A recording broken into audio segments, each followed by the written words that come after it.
Bike start गर्दैछु। यहाँ नयाँ ब्याट्री, यो चाहिँ नयाँ ब्याट्री हालेको छु। यो चाहिँ अब यहाँ देखाएर ल 6 महिनापछि बाइक चाहिँ हुँदैछ। म तपाईँलाई स्टार्ट गरेर सुनाउँछु।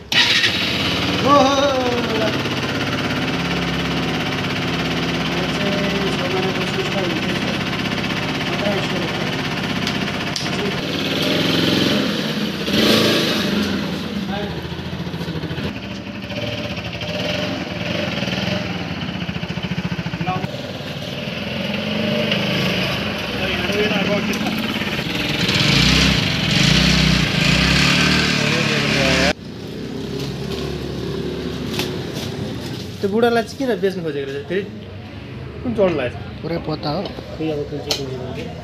त्यसलाई अगायो, त्यो ट्याक्सले अगायो क्या त्यो बुढो होइन? त्यही होला। 25,000 मलाई 500 cc डारे पत्ता पछाडिको डिस्प्याच